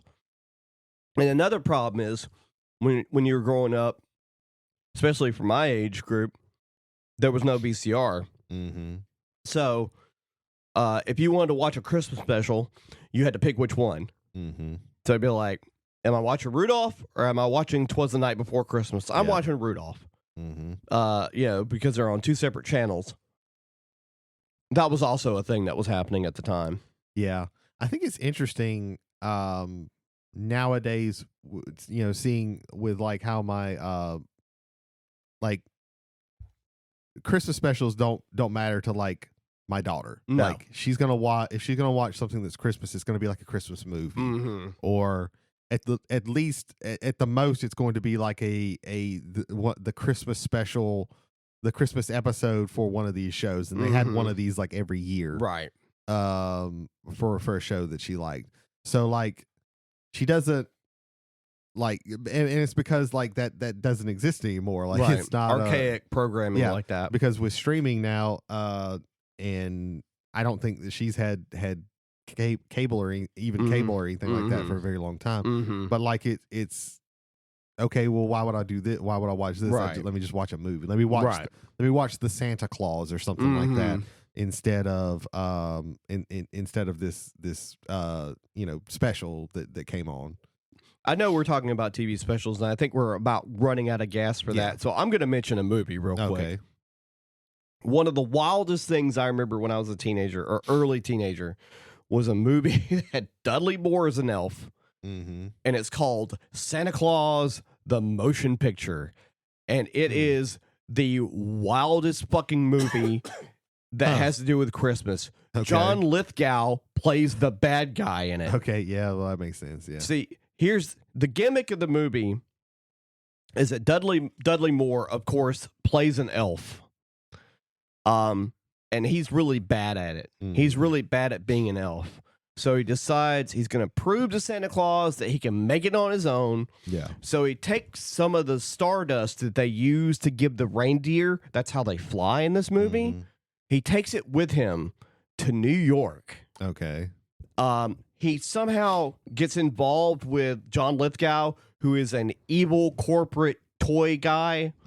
And he puts the reindeer dust in candy, and it makes kids float. Okay. But that's not a good thing. No, that's not a good thing. And so Santa Claus is looking for the elf and like some of the reindeer dust is gone. So he's got to find out what the fuck's up. So Santa Claus goes to New York. It's a wild movie, man. Yeah, it sounds like it's worth watching at least once. Sounds like it, yeah. It's not great, but it's so fucking off the wall. Yeah, it's well, like just explaining like the plot of some of these is like really wild. Even like these ones that like, you know, have been near and dear to my heart since I was a child. Like when you sit there and like explain, well, yeah, Rudolph, they have to go to the island of misfit toys because the elf wants to be a dentist. Right. What? And the king is a lion with a crown and wings. Okay. And all the little toys sing a song about how they're broke and they can't be fixed. Right. Yeah, sure. That sounds I'd love to watch that show. It's crazy. Oh, we haven't even gotten to the abominable snowman. Oh yeah, I forgot about that. Was Rankin and Bass just an excuse for adults to get high? I mean, man, you watch The Hobbit again and you'll be like, yeah, maybe. Here's a trip. I did this once because I wanted like the full animated experience. I watched Ralph Bakski's Lord of the Rings that stops halfway through the movie. Yeah. Then I watched The Hobbit. Yeah. Because that's you have to do it in order. Yeah. And then I watched Rankin and Bass's Return of the King. Yeah. Because they didn't do the Two Towers. They did The Hobbit and Return of the King. And Return of the King is where you get where there's a whip, there's a way, which is a wild disco song sung by the goblins, and that as well. And that's a wild experience, for sure. But tis the season. I think we're about getting close to being wrapped up here. I don't have anything else to talk Literally. about with this. Jay, do you have anything you want to add? I think I hit the Simpsons one. The Simpsons one for me stuck out because again, that's just not. Yeah, I mentioned it very. I remember briefly it after you talked about it, but like I just never. I think it's because when it comes to like holidays with the Simpsons, it's the Treehouse of Horror is the thing that really sticks out. Yeah, and I don't ever like put it two and two together that they do. That special was what got them the series. Yeah, that predates the show. Yeah, by 2 years, I think. Yep. That was Sounds a Little Helper. Yeah. That was a great Christmas special. Yep. Really good. Early days. Just past the because Simpsons were originally a short on the Tracy Ullman show. And so it had a little bit of that, but they redesigned the characters a little bit after that. But yeah, that was a good special. I really enjoyed it. And of course, Treehouse of Horror, I mean, that's not a Christmas special. Yeah. But no, it's not. Well, I think they knocked not. it so far out of the park with Santa's Little Helper that like they could go back to Christmas, but I think it was just so well done. Like, it was. We talk about Treehouse because there have been so many of them, but there have been so many good ones. Right. But really and truly, I don't know how you do a better Christmas episode involving The Simpsons. Right. Period. In any age, whether it's the first year, the 32nd, or year, like what, or hell, 36th year. Hell if I know. I love the plot too because it's another one where you have like a negative that gets basically turned into a positive, where Homer loses all the money to betting on a really shitty dog race because those are awful. Yeah, and ending up with a pet for everybody that's like basically ties the Christmas spirit together. Yep. That's a really pet, heartwarming one. Yeah, a pet that precedes the actual show. Yeah. There you go. So season's greetings and all that. Yes, absolutely. Maybe stuff that we talked about make you be like, hey, I'll check this out this Christmas. Yeah. If you like I said, I haven't watched any of these in a very long time. Same. If you like to leave, very long time. Just out to the passengers right now, if you want to leave any kind of feedback on what we've said, or if there's some stuff out there, especially more modern stuff that you can think of, we would like to hear about it. Travelersontheomnibus at gmail.com. Just leave out Hallmark because that's shit. Yeah. You know why I can't totally diss those? The lead actress in that, or the one that appears in so many of them. What's her name? She was on Party of Five. She's originally from Mississippi. I can't. Lacey Chabert. Lacey Chabert. She's originally from Mississippi. Oh, I can't diss that.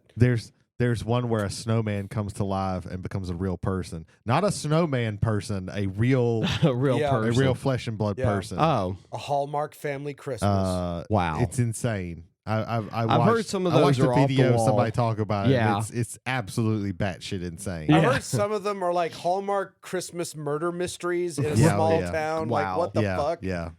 They're I'm all they for get it. crazy. I'm there. Let's do it. Yeah, it's just not my thing. I don't care about them, but yeah.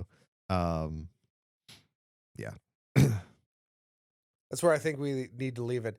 Hallmark Christmas murder mystery. Yeah. Mm-hmm. Starring Lacey Chabert. Whiskey and Wrestling is a podcast where you could listen to guys talk about whiskey and or wrestling. Speaking of wrestling, I haven't really been keeping up with it for the past I month. have vaguely Because I was at work and we had the TV on, I watched my first episode of Dynamite in almost a year and a half. Wow. I thought it was good. I thought I cannot fault the wrestlers Right. Yeah. for AEW. Yeah. Mhm. I can fault literally every person who has some sort of behind the Creative. scene managerial position Yeah. over there. Tony Storm came back as Tony Storm, not as Timeless Tony Storm. Right. I've been waiting for that for a while because Timeless Tony Storm, like I enjoyed it at the beginning, but it was starting to grate The gimmick on me. I had think been they wearing was- thin. It had gotten to the end, like you can't, like especially when she like loses to her protege, like you really can't do much after Yeah. that. Right. I think some of the little things that she did afterwards are still good. I think that, but like it couldn't have gone on for forever. Like Yeah. yeah, you it's can't not- do a gimmick like that that's not, forever. That's not a gimmick that can be done forever. And as long as they don't make her like a bland, boring baby face, like an I aw am- shucks baby face. yeah, I am okay with that. As long as they figure out how to take some of the pieces from Timeless Tony Storm that made her fun to watch and kind of keep the spirit of that at the very least. I will say this for wrestling. It can get really strange. Yes. And I want to like, I should have spoke about this and what I've been doing, but there were so many things. Mhm. So I've been playing the WWE 2K24 game. Okay.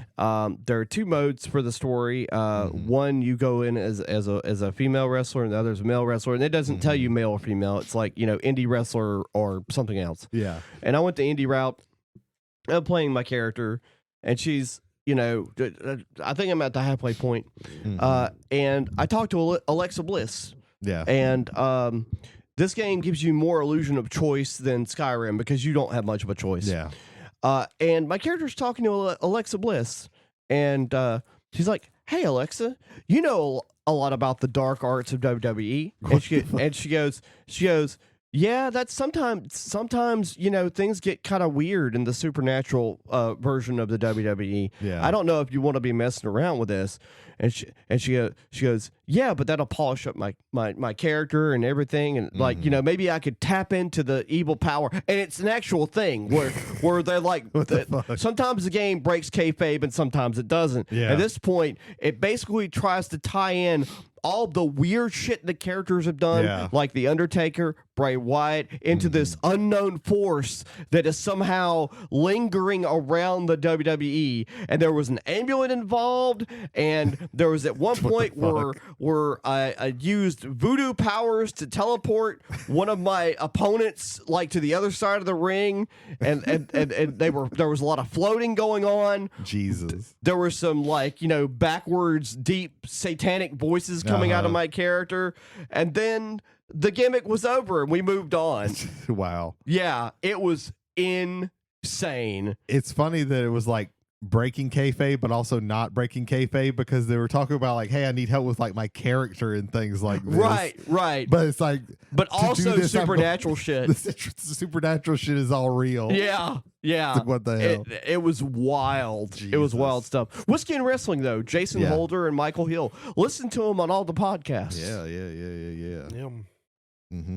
Mm-hmm. Jay, give us one. Oh, you want one? Okay. So we're going to go with the completed podcast. Christopher Vega, Brandon Scott Tanner, Brandon Smith, bringing you news and views in the world of competitive Magic the Gathering, particularly in the constructible 60 card 4 max of anything not basic land restricted ban list. The way Magic should be played, I will expect decks to be thrown in my face. There we go. Okay, good. But yes, competitive Magic, and also some of the best interviews with Magic the Gathering pros that I've had the chance to sit down and listen to.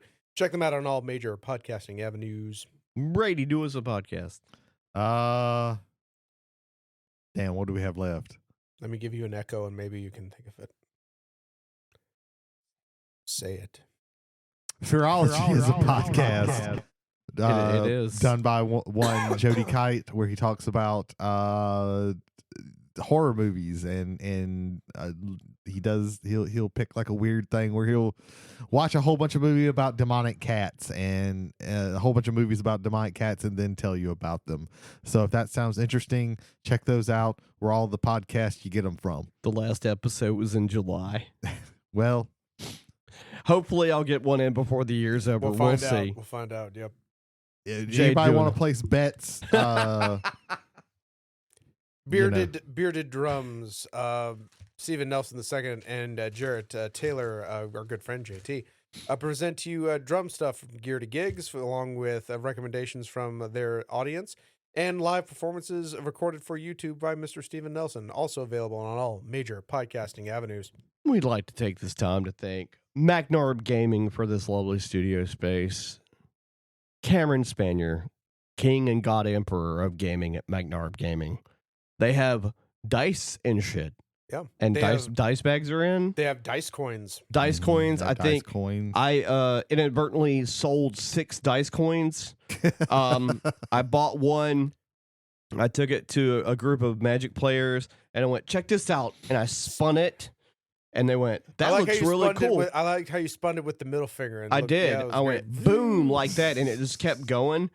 And then they immediately bought 5 more. Nate's like, where'd you get that? And I went, it's over here. Let me show MacNarb you. Gaming in Goshen, Mississippi. Yeah, the building that you were in at that very point. They literally sold like 5 or 6 of them in an hour. Yes. Yeah. And they were $20 a piece. They're very cool. I flipped one the other day because I had to flip a coin in the game. Yeah. I let it hit the floor though because they're clunky. Yeah. Oh yeah. They have some mass to them. They do. I think that's it, right, guys? Yeah. Yeah. I think that's it. We're rolling into the station. Yeah. Next week we're talking about award shows. Yeah, the third annual-ish Omni Awards, because we started the year with the Omnis. Yeah. We might as well finish them with the Omnis. How about that? Yeah. But all the best in entertainment in various forms We and will sundries. be voting on the best 2D side-scrolling platformer on the PlayStation 1. Yeah. I know one person's going to vote for Mortal Kombat. Yeah. Hell yeah. There you go. Well, it is the Sub-Zero best. mythologies. There you go. No, just Mortal Kombat. Just Mortal Kombat. All you gotta do is high kick in that game, and that wins you the game. Uppercuts for days. No, literally in Mortal Kombat mythologies, like all you had to do was just do high a jumping kick. hall kick, Oh, nice. and that wins everything. That's hilarious. That was in a strategy guide in a magazine about that. It just was like, yeah, you could do all these things. You could like freeze them and stuff, but you just jump and high kick, and that's all you have to do. Wow. So I remember from playing it on the Super Nintendo, the L button was to change your direction because you would jump over someone and you'd still be facing in the direction like they're in front of you, but they're behind you. Yeah. Mhm. So you had to hit the L button. Now, if you jump back the other way, what button do you hit? Because I need to face right. So you think, no, right blocks. So R blocks. You have to hit L to switch to look the right, but you're hitting left. That was a bit confusing for my fragile child mind. Right. Yes. Mm-hmm. Mm-hmm. We should have talked about the Mortal Kombat We Christmas. should. Yeah, instead of The Mortal Kombat Christmas special. Yeah. Mortal Kombat Or the Christmas Double special. Dragon Christmas Yeah. special. Yeah. Or the There's an alarming amount of titties in Double Dragon 2: The Revenge. oh yeah, Like it's an alarming amount. alarming amount of titties. Like every female character in that game is stacked to ridiculousness. Well, yeah, it was that time where Yeah. that was what you got. It was That 89.90. So yeah. Yeah. Mm-hmm, yeah. Well, we're gonna end it on titties, I guess. Yeah. And I'll end it on the theme song to Double Dragon 2: The Revenge.